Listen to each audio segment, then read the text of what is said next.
अस्सलाम वालेकुम। Kaif 7 company law आज इंशाल्लाह हम लोग प्रैक्टिस करेंगे जी। हमारा जो चैप्टर 6 है वो एंड हुआ है। Prospectus and commitment of business, उसके अंदर हमने स्टडी किया है। किसी भी तरह का कोई भी क्वेश्चन है आपका तो प्लीज़ आप लोगों ने वो साथ साथ क्लियर कर लेना उसको। ठीक है। चैप्टर में ऑब्वियसली हमने पहले प्रोस्पेक्टस की अगर बात की जाए तो हमने थोड़ा रिवाइज कर लेते हैं। ये डिस्कस किया कि जी जब भी जनरल पब्लिक को शेयर्स ऑफर करने हैं, जो कि ऑब्वियसली सिर्फ और सिर्फ लिस्टेड कंपनी कर सकती है आईपीओ के थ्रू, तो भाई जब भी आपने पूरी जनता को शेयर्स ऑफर करने हैं तो आपने पहले क्या करना है। आपने पहले एक और काम तो है ही, लेकिन यहाँ पे सिर्फ प्रोस्पेक्टस पढ़ रहे हैं तो एक प्रोस्पेक्टस आपने बनानी है।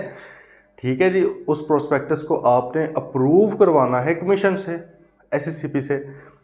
जब वो अप्रूव हो जाएगी तो फिर जाके वो पब्लिश हो सकती है, लेकिन पब्लिश डेट या उससे पहले आपने उसकी एक copy signed by all directors वो आपने जमा करवानी है रजिस्ट्रार को भी।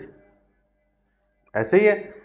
अच्छा, ये हमने कर लिया। फिर कुछ डेट्स वगैरह इसमें याद रखने वाली हैं। डेट्स जैसे कि एससीसीपी को जो हमने प्रोस्पेक्टस की एक कॉपी देनी है ताकि उसको रीड कर सकें, उसको पढ़ सकें, उसको अप्रूव कर सकें, उसके ऊपर स्टैम्प वगैरह लगा के दें, तो वो हमने पब्लिकेशन डेट, जो भी प्रपोज्ड पब्लिकेशन डेट है हमारी, उससे कम से कम 21 दिन पहले हमने उसको जमा करवाना है, ताकि कम से कम 21 दिन तो उसको दें ना। और ये प्रपोज पब्लिकेशन डेट है जो कि चेंज हो सकती है। प्रपोज से मुराद ये नहीं कि अभी तजवीज़ ये है कि तब हम करेंगे, लेकिन हो सकता है हालात वाक़यात की वजह से आप इसको चेंज भी कर लें। एक तो ये पॉइंट याद रखना है। सेकंड पॉइंट ये था कि भाई पब्लिश अब अप्रूव हो गया तो पब्लिश कब करें। वो कहते हैं पब्लिश जब आपने करना है तो तब भी आपने एक चीज़ का ख्याल रखना है कि जब आपने सब्सक्रिप्शन ओपन करनी है, मतलब कि लोग आके इस डेट से सब्सक्राइब करना स्टार्ट कर दें हमारे शेयर्स को, उससे कम से कम 7 और ज़्यादा से ज़्यादा 30 दिन पीछे आप जा सकते हो। ऐसे ही है। कम से कम 7 दिन पीछे जाना है आपने, और ज़्यादा से ज़्यादा 30 दिन पीछे आप जा सकते हैं। तो उन 23 डेज़ के अंदर अंदर बेसिकली आपने जो है पब्लिश करनी होती है। पब्लिश करनी किस तरह से थी, एक उर्दू डेली न्यूज़पेपर और एक इंग्लिश डेली न्यूज़पेपर। ठीक है, किसी भी एक दिन छाप दें दोनों के अंदर। अब दूसरी बात यह है कि ऑब्वियसली न्यूज़पेपर के अंदर और वेबसाइट पे भी रखनी है आपने। वेबसाइट पे तो पूरी की पूरी प्रोस्पेक्टस अपलोड हो जाएगी, और प्रोस्पेक्टस अच्छी खासी मोटी तगड़ी होती है, क्योंकि उसके अंदर बहुत कुछ आपने बताना होता है, घेरा अच्छी तरह डालना होता है इन्वेस्टर्स को। अच्छा, अब न्यूज़पेपर के अंदर ऑब्वियसली सारी तो नहीं आ सकती, तो वहाँ पर एब्रिज्ड फॉर्म, ब्रीफ फॉर्म के अंदर प्रोस्पेक्टस आती है, और वहाँ पर आप एक लिंक दे देते हैं कि भाईजान अगर आपने प्रोस्पेक्टस लेनी है तो ये जो नीचे को 5-6 ऑफिसेज मैं बता रहा हूँ आपको, आपका जैसे एससीसीपी से ले सकते हैं, स्टॉक मार्केट से ले सकते हैं, कंपनी के ऑफिस से ले सकते हैं। ठीक है, बैंक्स जो इन्वॉल्व हैं उनके ऑफिस से ले सकते हैं। मतलब ये आपको पता है 5-6 जो पॉइंट्स जहाँ पर लिखवाना लाजमी है। आप उधर का भी कह सकते हैं, या आप वेबसाइट का लिंक दे रहे हैं कि जी यहाँ से आप डाउनलोड कर लें। ठीक है, तो ये एक सिलसिला आ जाता है। फिर हमने एक डिस्कस किया था शेल्फ प्रोस्पेक्टस को भी। शेल्फ प्रोस्पेक्टस से मुराद ये है कि अगर कंपनी प्लान कर रही है कि जी इसने कोई 4-5 आईपीओस करने हैं 1.5-2 सालों में, तो कंपनी कहती है यार बजाय इसके कि हम हर बार अप्रूवल लेने जाएं, हर बार प्रोस्पेक्टस बनाएं, एक्सपर्ट हायर करें, उसके कॉन्टेंट्स लिखवाएं, ओपिनियन लें उसका, फला फला, इतना कुछ लंबा चौड़ा काम है, क्यों ना एक बार ही बनाएं प्रोस्पेक्टस और उस प्रोस्पेक्टस को उठाकर अपनी शेल्फ में रख लें, कैबिनेट में रख लें कि भाई जब भी यूज़ करना होगा इसी को कर लेंगे विद सम अमेंडमेंट्स। वो जो अमेंडमेंट्स है उसको सप्लीमेंट कहते हैं, एडिशनल चीज़ें। ठीक है, और सप्लीमेंट भी आपने फिर अप्रूव करवाना होता है कमीशन से। तो वो जो प्रोस्पेक्टस है, फुल प्रोस्पेक्टस, वो अप्रूव होती है तो वो वैलिड होती है 60 डेज़ के लिए, मतलब 60 दिन के अंदर अंदर उसको आपने पब्लिश करना है। वो भी एक डेट आपने याद रखनी है। जबकि शेल्फ प्रोस्पेक्टस कितना टाइम के लिए करनी है वो कमीशन आपको बता देगा कि कितने अरसे के लिए वैलिड है। हाँ, ऑल दो कमीशन वो 60 दिन वाला टाइम भी एक्सटेंड कर सकता है और ये सेल्फ प्रोस्पेक्टस वाला टाइम भी एक्सटेंड कर सकता है। ठीक है जी। फिर हमने एक चीज़ बड़ी अहम पढ़ी कि जी कौन कौन से केसेस हैं जिनमें प्रोस्पेक्टस की कमीशन से अप्रूवल रिक्वायर्ड नहीं है। तो उसका सिंपल सा लॉजिक ये था कि भाई जब जब कंपनी शेयर्स इस तरह से इशू कर रही होगी कि उसमें जनरल पब्लिक इन्वॉल्व नहीं होगी, याद रखने का बहुत ही आसान तरीका है कि जब जब कंपनी इस तरह से शेयर्स इशू कर रही है कि जनरल पब्लिक इन्वॉल्व नहीं है, तो भाई जब जनरल पब्लिक इन्वॉल्व ही नहीं है तो क्यों कमीशन के पास जाएं अप्रूवल लेने के लिए? हो सकता है हमने तो प्रोस्पेक्टस भी ना बनाई हो, या हो सकता है बना ली, अप्रूवल नहीं रिक्वायर्ड, क्योंकि अप्रूवल रिक्वायर्ड है जब जनरल पब्लिक के पास जाना। मिसाल के तौर पर पहला आ गया स्टेट बैंक। स्टेट बैंक की सिक्योरिटीज़ हैं, वो शेयर्स इशू नहीं कर रही, वो डेट सिक्योरिटीज़ इशू कर रही है, ठीक है। ये जो था ना जनरल पब्लिक वाला, वो इस लाइन पे तो नहीं समझ आएगा आपको, क्योंकि ये जाते तो जनरल पब्लिक के पास स्टेट बैंक, इसको याद रख सकते हैं आप। बाकी चार तो सिंपल वही हैं। प्राइवेट प्लेसमेंट कर रहे हैं आप, जनरल पब्लिक के पास जा ही नहीं रहे। आपकी जो है सब्सिडरी है, सब्सिडरी अपने होल्डिंग कंपनी के मेंबर्स को डिविडेंड में कैश नहीं दे रही, पैसे नहीं दे रही, बदले में सब्सिडरी अपने शेयर्स उनको दे रही है, तो शेयर्स इशू कर रही है न्यू। तो जनरल पब्लिक को थोड़ी कर रहे हैं, ये तो अपने बंदों को कर रहे हैं, होल्डिंग के मेंबर्स को। नहीं रिक्वायर्ड, ठीक है। फिर क्या था जी हमारा कि अगर बोनस इशू दे दिया जाए, एक कंपनी है वो अपने ही मेंबर्स को शेयर्स इशू कर देती है डिविडेंड के बदले में, कैश नहीं देती, तो ये भी क्या है, ये भी अलाउड है, इसके लिए प्रोस्पेक्टस रिक्वायर्ड नहीं है। देन राइट इशू और स्टॉक ऑप्शन स्कीम, इसमें थोड़ी सी मॉडिफिकेशन है बस। राइट इशू होता है एग्जिस्टिंग मेंबर्स को देना, ये यहाँ पे कहते हैं उनके फैमिली मेंबर्स को भी अगर दिया जा रहा है तो फिर भी प्रोस्पेक्टस रिक्वायर्ड नहीं है। स्टॉक ऑप्शन होता है एम्प्लॉयज़ को शेयर्स ऑफर करना, ये यहाँ पे कह रहे हैं कि अगर एम्प्लॉयज़ के अलावा उनके फैमिली मेंबर्स को भी दिया जा रहा है तो फिर भी, तो बेसिकली तो वही है ना कि जनरल पब्लिक के पास तो नहीं जा रहे हैं हम, ठीक है। यही थी कुछ चीज़ें। फिर आ गई थी commitment of business. Commitment of business हमने कहा कि हर पब्लिक लिमिटेड कंपनी, चाहे वो लिस्टेड है चाहे वो अनलिस्टेड है, उसको अपना कारोबार स्टार्ट करने से पहले, शुरू करने से पहले कमिटमेंट ऑफ बिजनेस का सर्टिफिकेट रिक्वायर्ड है, लाजमी है। 3 तरह की कंपनीज को रिक्वायर्ड नहीं है।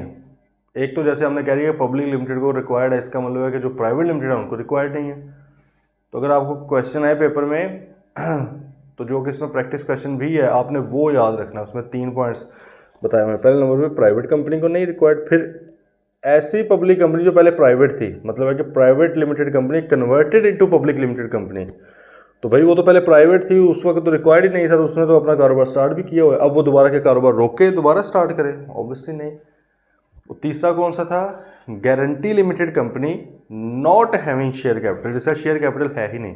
क्योंकि कमिटमेंट ऑफ बिजनेस के अंदर रिक्वायरमेंट ये है कि भाई अगर आपने पब्लिक लिमिटेड कंपनी बना ली है तो आपने पहले मिनिमम सब्सक्रिप्शन मनी वो इकट्ठी करनी है। वो वाली अमाउंट है जो कंपनी को बिज़नेस चलाने के लिए, स्टार्ट करने के लिए चाहिए, और उसने अपने जो है आर्टिकल्स में लिखा हुआ है कि हमें इतनी अमाउंट चाहिए, ठीक है। अगर नहीं लिखा हुआ तो फिर जो भी पेड अप कैपिटल है वो सारे का सारे वो कंसिडर होगा सब्सक्रिप्शन मनी, वो सारे का सारा कैश की फॉर्म में मौजूद होना चाहिए, आना चाहिए आपका कैश की सूरत में, इन काइंड नहीं। बाकी 4-5 की कंडीशन है वो आपने देख लेनी, ठीक है जी। तो ये था कुछ छोटा सा चैप्टर। आज इसके क्वेश्चंस देख लेते हैं भाई, तो अल्लाह खैर करेगा। फिर सिलेबस आप लोगों का अल्हम्दुलिल्लाह 50%, अगर चैप्टर्स की बात की जाए तो 50%, वैसे अगर बात की जाए क्वांटम वाइज तो अच्छा खासा हो गया, ठीक है। मतलब क्वांटम वाइज भी देखा जाए तो एग्जैक्ट 50% ही है। तो भाई ये आपका सिलसिला है, इंशाल्लाह आहिस्ता आहिस्ता हम आगे जा रहे हैं। ऐसे ही एंड हो ना, और एंड पे आपने कहना एक ही है, तो इसलिए पढ़ना स्टार्ट करते हैं, ठीक है। चलें जी, MCQs देखते हैं। पहला जी, a single offering document allowing companies to make multiple offerings as disclose in the offering document is known as shelf prospectus. यही था ना कि भाई एक बार हमने प्रोस्पेक्टस बना लिया है, मल्टीपल ऑफरिंग्स इसकी बेस पे होगी, मल्टीपल टाइम्स हम ऑफर करेंगे अपने शेयर्स को, ठीक है, तो शेल्फ है।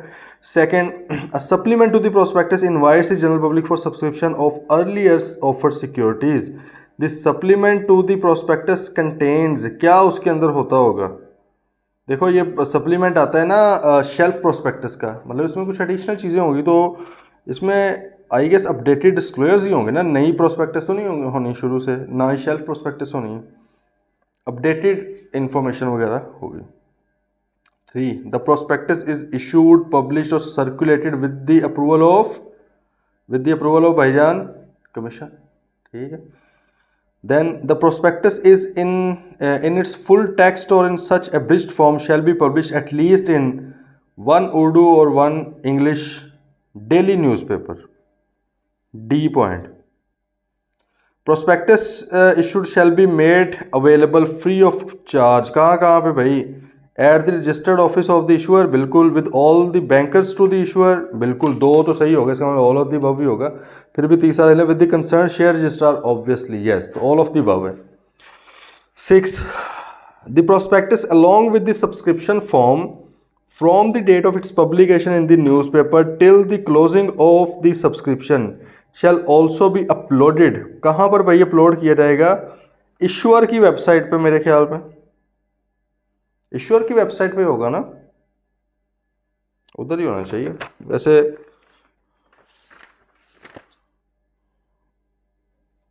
ईश्वर की वेबसाइट पे, ईश्वर की वेबसाइट पे, ऐसे करते तो स्टॉक मार्केट की वेबसाइट पे, लेकिन जो लाजमी है, रिक्वायर्ड है, वो आपको पता है ईश्वर है। Prospectus means any document, notice, circular material, publication और other invitation offering to general public. भाई प्रोस्पेक्टस बनती जनरल पब्लिक के लिए।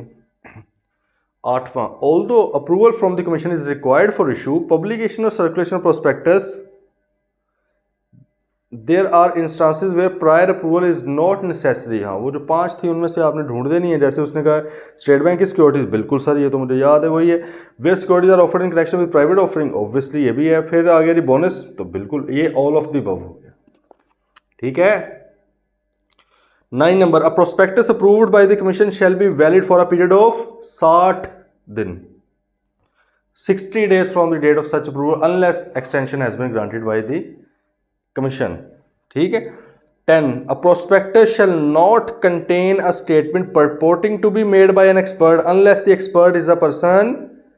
कहते हैं कि आप तब तक नहीं कोई स्टेटमेंट दे कह सकते हैं कि एक्सपर्ट ने दी है, जब तक कि वो एक्सपर्ट बंदा क्या ना हो, who is not or has not been engaged in interested in the formation of company, ये तो सही है। दूसरा who is or has been engaged, नहीं ये गलत है।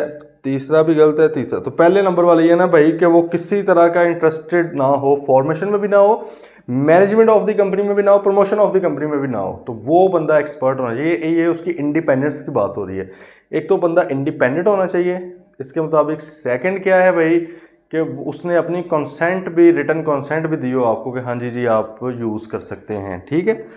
अच्छा 11 if a public company opts not to issue shares to general public initially and start the business in such a case company would be required to file with the registrar. हाँ देखिए, उसने कहा कि अगर एक पब्लिक कंपनी है लेकिन general public को शेयर इशू नहीं कर रही, मतलब आईपीओ नहीं कर रही, मतलब लिस्टेड नहीं बन रही, ये लिंक रखने सारे जेन में याद। अगर आप जनरल पब्लिक के पास जा रहे हो तो आपको पहले बनाना पड़ेगा पब्लिक कंपनी एसईसीपी से, फिर आपको जाना पड़ेगा लिस्टिंग की तरफ, अप्लाई करना पड़ेगा। हाँ, अप्लाई के साथ अगर आप चाहें तो प्रोस्पेक्टस तो इशू कर ही देंगे, अगर आप चाहें तो, ज़रूरी तो नहीं है वैसे। अगर आपको लग रहा है कि मुझे मिल ही जाएगी लिस्टिंग, तो फिर आप अभी से टाइम वेस्ट शुरू करना है, अभी साथ साथ प्रोसेस चलाएं, ठीक है। लेकिन अगर उधर से ना मिली ना, तो भाई वो जो पैसे अगर आ चुके हुए सब्सक्रिप्शन मनी, तब तक वो वापस करनी पड़ेगी हमें, वरना हम अपना बतौर अनलिस्टेड भी काम नहीं स्टार्ट कर सकते, ठीक है। तो वही कह रहा है कि भाई एक पब्लिक कंपनी है, वो चाहती है कि अभी जनरल पब्लिक के पास जाना नहीं चाह रही, लेकिन वो अपना बिजनेस स्टार्ट करना चाह रही है, तो क्या किया जाए उसको, वो फिर क्या जमा करवाएगी, statement in lieu of prospectus. वो कहेगी हम प्रोस्पेक्टस इशू नहीं कर रहे भाई, हम statement in lieu of prospectus issue कर रहे हैं, उसकी जगह पे एक डॉक्यूमेंट हम आपको दे देते हैं। 12 the prospectus is a formal document and needs approval from commission. Commission तो लाजमी ही है, तो फिर ये सिक्योरिटीज एक्सचेंज भी चलो कर लो, सिक्योरिटी एक्सचेंज भी ऑब्वियसली लिस्टेड आपने करना, तो उनसे भी रिक्वायर्ड है। आपके इधर लिखा नहीं हुआ बुक में कमीशन, तो लेकिन लिखा हुआ है, तो हम उस एंगल से जा सकते हैं, ठीक है। हाँ भाई, कोई मसला है किसी क्वेश्चन? यार बड़े सोखे सोखे सवाल हैं, लेकिन फिर भी जो फेल होते हैं वो पता नहीं फिर क्यों होते होंगे। मैं बताऊं क्यों होते हैं वो? इसलिए होते हैं कि इसको ज़्यादा सोखा ले लेते हैं, ज़्यादा इजी ले लेते हैं। पेन कभी उठा के नहीं देखा होता, फिर जब वो पेन उठाते हैं तो फिर ऑब्वियसली वो बड़ी देर हो चुकी होती है, वहाँ पे फिर समझ नहीं आ रही होती, रिक्वायरमेंट नहीं समझ आती। असल मसला ये लीगल पेपर्स का, लॉज का, या जो आप कह लें ऑडिट का है, वो मसला ही सबसे बड़ा ये है कि आपको रिक्वायरमेंट समझ नहीं आती। आप अपनी तरफ से बड़े हीरो बन के आते हैं कि मैंने बिल्कुल सही लिखा है, रिक्वायरमेंट नहीं पढ़ी होती गौर से। मैं तो इसलिए कहता हूँ कि रिक्वायरमेंट को इज्जत दो, उसको तसल्ली से पढ़ो, कोई जल्दी नहीं है, तसल्ली से पढ़ो फिर उसको करो। लेकिन उसके लिए भी प्रैक्टिस रिक्वायर्ड है, जो कि कुछ लोग ही कर रहे हैं। तो वो तो ऑब्वियसली नज़र भी आ रहा है, कंफर्म पास भी हो जाएंगे इंशाल्लाह, और बाकियों का तो फिर क्या कहें। ठीक है, अब तो खैर ये पब्लिक भी जा रहे हैं लेक्चर्स, तो आप लोग भी भाई जो जो भी सुन रहा है इसको प्लीज़ प्रैक्टिस करें अपने अपने तरीके से। हमारा तो यहाँ पे वो ज़ाहिर है सिस्टम वो चल रहा है, अब मैं वो सब का तो नहीं कर सकता जहाँ जहाँ तक पहुँच रहा है ये। तो आप लोग अपने तौर पे प्रैक्टिस लाजमी करें। विदाउट प्रैक्टिस ये पास होने वाले सब्जेक्ट नहीं है, ये छोड़ देंगे रट्टे मार मार के। हाँ, अगर एक ही पेपर आपने देना है, दिन रात इसको हिफ्स कर लें, करें, ठीक है, अदरवाइज़ ये अपने आप पे जुल्म ना करें। अच्छा, 13 number, once issued and securities allotted under a prospectus. वो कहते रही एक प्रोस्पेक्टस जब वो इशू भी कर दी गई हो और उसके अंडर या उसके अकॉर्डिंगली सिक्योरिटीज़ भी इशू कर दी गई हो, अब क्या एग्जिस्टेंस है प्रोस्पेक्टस की। हमने पढ़ा था कि भाई ये फारिग ख़त्म हो जाती है, सही है। स्पेसिफिकली उसने कहा था ये मेमोरेंडम आर्टिकल्स की तरह नहीं होती जो कंटिन्यूस बेसिस पे, परमानेंट बेसिस पे कंपनी का डॉक्यूमेंट हो। ये सिर्फ एक पर्पस स्पेसिफिक चीज़ होती है, पर्पस बिल्ट होती है। तो ये क्या है जी, इसमें आ रहेगा its existence will end. Okay जी, चलें। 14, a prospectus is required to be submitted to the SECP for approval at least 21 days before. Simple. Minimum time gap between the publication of a prospectus and date of subscription. Minimum 7 दिन का फ़र्क होना चाहिए। अब ये देखिए कितने easy हैं, लेकिन मसले और आपको इंटरेस्टिंग बात है कि ये पास पेपर के क्वेश्चंस हैं, ये कोई वैसे नहीं बनाए हुए, पास पेपर के क्वेश्चन। लेकिन अगर फिर भी स्टूडेंट फेल कर रहा है तो एक तो वही बात है कि रिक्वायरमेंट ही नहीं समझ आती। इंग्लिश हमारी माशाल्लाह वैसे कमाल है, ठीक है, ऊपर से हम इंग्लिश पढ़ के इंग्लिश में सोचते हैं तो फिर हमारा और कमाल हो जाता है और हम कुछ और ही लिख के आ जाते हैं।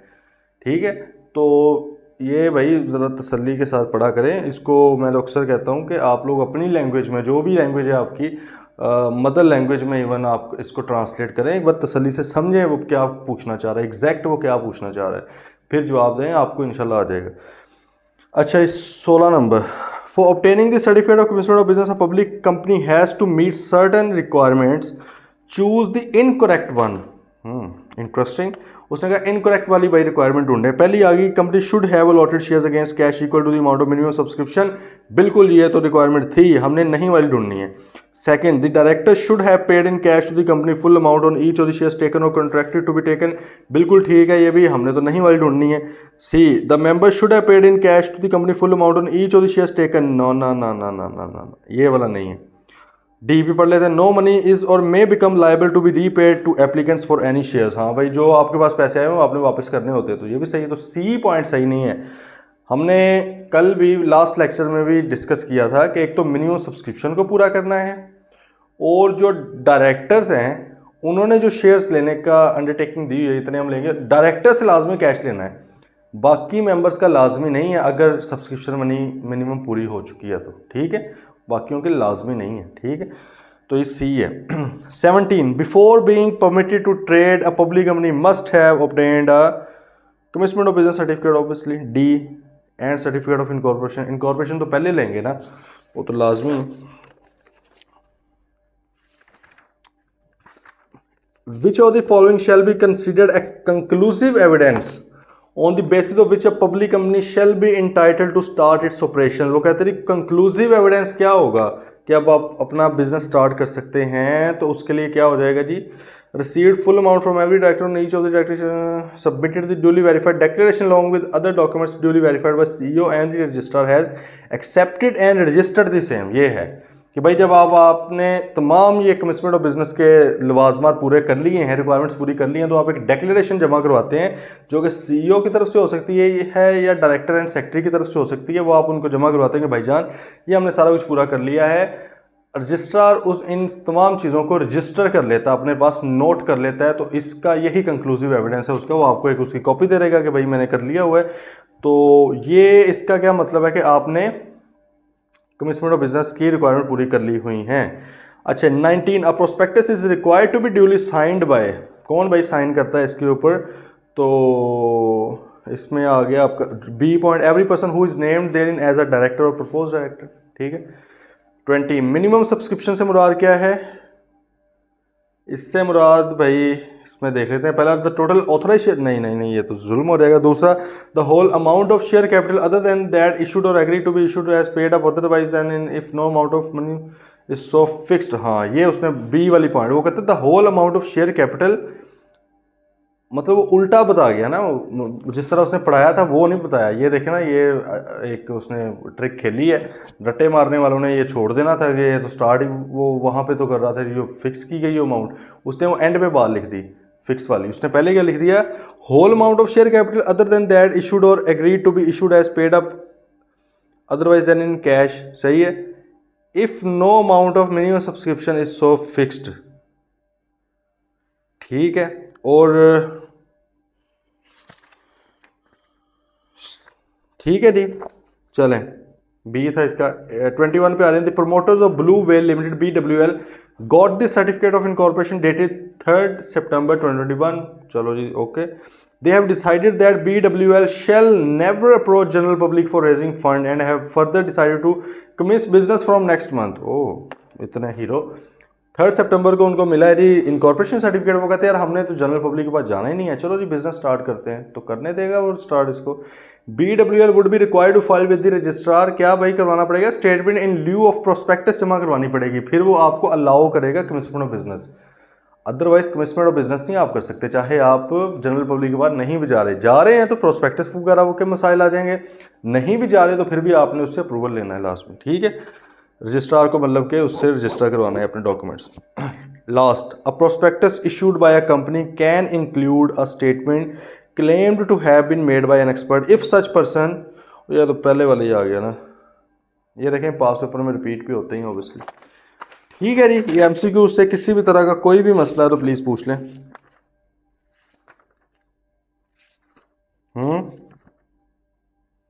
है कोई सीन?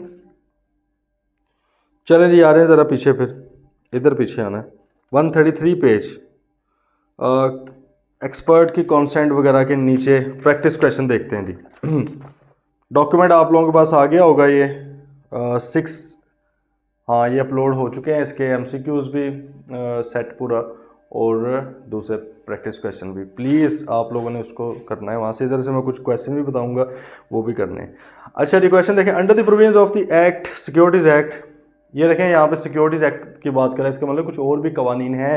ऑब्वियसली वो यहाँ पे सारे के सारे आपको नहीं पढ़ा रहा, लेकिन जो रेलेवेंट बात होती है वो बता रहे थे। अभी तक हमने यही कहा था ना कि कंपनी लॉ से कंपनीज एक्ट 2017 है, लेकिन भाई कंपनीज के ऊपर दूसरे भी बहुत से लॉज लगते हैं, इसमें से वक्तन फ़क्तन थोड़ा बहुत आपको वो मज़ा दे देता है कि यार ये वाला भी देख लें। तो उसने यहाँ पर ये जो प्रोस्पेक्टस वगैरह की बातें हैं, ये क्योंकि सिक्योरिटीज़ होती हैं, जनरल पब्लिक को इशू करने के लिए आपको प्रोस्पेक्टस रिक्वायर्ड है, तो आपकी लिस्टेड कंपनी ही करती है, तो उसको फिर क्या कहते हैं, सिक्योरिटीज़ कहते हैं। तो इसलिए सिक्योरिटीज़ एक्ट 2015 है जी इसके ऊपर लगता। वो कहता है under the provisions of the securities act 2015 no person shall make a public offer of securities unless the commission has approved the prospectus submitted by the issuer और offerer of the securities, discuss the exceptions to the above rule. चलो जी वही 5 लिख दिए इन्हें बस। Okay scene है, ये तो बिल्कुल इजी था। 5 नंबर का सवाल मुफ्त का। Practice question 2, the board of directors of Tanveer limited a listed company has decided to invite general public for the subscription of its securities and therefore intends to issue publish a prospectus। okay sir कर लेते हैं। under the provisions of the Securities Act advise the directors about the time frame within which the approval for the issuance of prospectus may be obtained and the time for which the prospectus may remain valid। Requirement पढ़ना इंतहाई important है, ये यकीन करें कई लोगों ने ना अगर एक नज़र में पढ़नी है उन्होंने गलत कराना सवाल। इसको तसल्ली के साथ, इसमें 2-3 चीज़ें उसने पूछी, उसको अंडरलाइन किया करें, उसको क्लियरली देखा करें। दोबारा पढ़ते हैं।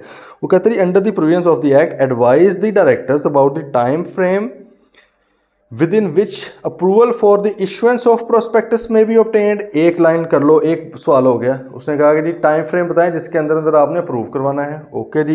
And the time for which the prospectus may remain valid after approval, और अप्रूवल के बाद भाई कब तक वो आपका वैलिड रहेगा वो आपने बताना। तो भाई पहला तो टाइम फ्रेम आ गया ना कि आपने जो है इसको अप्रूवल के लिए, हाँ अप्रूवल कब तक आपने लेना है, तो आपने उसको भाई बताना है कि टीएल तनवीर लिमिटेड जो है ये कमीशन के पास जाएगी, लेकिन जाना इन्होंने प्रपोज पब्लिकेशन डेट से कम 21 दिन पहले है। कम 21 दिन पहले इन्होंने अपनी एक प्रोस्पेक्टस की कॉपी जो है वो उनको जमा करवा देनी है। ठीक है, ये आ गया अभी वो टाइम फ्रेम जिसमें अप्रूवल में भी ऑब्टेन्ड। अब दूसरा आ गया कितने टाइम के लिए वैलिड है, तो वो भी आपने फिर उसको बड़ा क्लियरली लिखना है कि जब भी अप्रूवल मिल जाएगा कमीशन का उससे 60 दिन के लिए अगले वैलिड है। प्लस एक्सटेंशन वाली बात भी करानी है कि भाई एक्सटेंशन भी ग्रांट की जा सकती है कमीशन की तरफ से। ठीक है, for reasons to be recorded. Okay जी, चलें नेक्स्ट आ गया जी। DO limited has published a prospectus on 1 March 2024। The subscription list is due to open on April 5, 2024। ठीक है, उसने कहा भाई हमने प्रोस्पेक्टस जमा कर कब करवाई है, ये देखें ज़रा। प्रोस्पेक्टस उसने जमा करवाई है जी 1 March को जमा करवाई है ना, नहीं पब्लिश सॉरी की है, पब्लिश की है। ये देखें ये गलती होगी तो ना, तो ये पूरा सीन ऑफ हो जाना था अगर सवाल ना गौर से पढ़ा हो। पब्लिश यानी 1 March को। सब्सक्रिप्शन लिस्ट कब ओपन होनी है, सब्सक्रिप्शन ओपन ये भाई होनी है 5, ये मुझे लग रहा है इस तरह का सवाल पहले भी किया हुआ है, 5 April को। तो वो कह रहा है कि जी क्या ये कंप्लायंस में है, तो भाई बताएं या क्या ये कंप्लायंस है या नहीं है। तो सर ये कौन सी कंप्लायंस है, हमने कहा था कि सब्सक्रिप्शन ओपन होने से मिनिमम 7 दिन पीछे जा सकते हैं। मतलब है कि अगर इधर की बात की जाए तो आपका 29 मार्च और पीछे को जाएं तो 5 से, इधर से 30 नहीं गिनने, 5 से 30 दिन गिनने हैं। 5 ये हो गए और 26 आपके 25 वो हो गए, मतलब 6 मार्च। भाई ये टाइम पीरियड था 6 मार्च से 29 मार्च जिसके अंदर अंदर आपने करना था इसको। ठीक है लेकिन आपने किया 1 March को, तो भाई ये नॉन कंप्लायंस है। ओके जी, चले बदर लिमिटेड ने क्या कर दिया, on 25 Feb 2018 Badar limited in a move to list its shares on Pakistan stock exchange received approval from the commission for the publication of prospectus. भाई उसने 25 फरवरी को अप्रूवल उसको मिला है under the securities act advice BL with regard to the publication of prospectus in the newspaper and its placement on companies website. तो भाई आपने अब देखें यहाँ पर वो डिफरेंट डेट सारा कुछ इसमें बताना है। अब एक तो आपने बताना है 60 दिन के अंदर अंदर आपको पब्लिश करनी होगी। दूसरा पब्लिश जब आपने करनी है तो सब्सक्रिप्शन मनी से 7 से 30 दिन पहले वाला सीन बताना है, फिर वेबसाइट के ऊपर अपलोड करनी है, न्यूज़पेपर वगैरह में करनी है, ये सारा कुछ भी बताना है। ठीक है, अच्छा ये अब आप लोगों ने क्वेश्चन करना है, ये जो है ना क्वेश्चन प्रैक्टिस क्वेश्चन 6। यार ये मेरे ख्याल में पहले भी बातें हो गई सोलर लिमिटेड वगैरह। चले खैर ये था फिर आज का। अगर पहले क्वेश्चन दिया हुआ था, मुझे लग रहा है कि ये हुई है बात, तो ये क्वेश्चन नंबर 8 फिर कर लें जेलम लिमिटेड वाला। ठीक है, बाकी फिर इंशाल्लाह कल मिलते हैं। टिल देन टेक केयर, अल्लाह हाफिज़।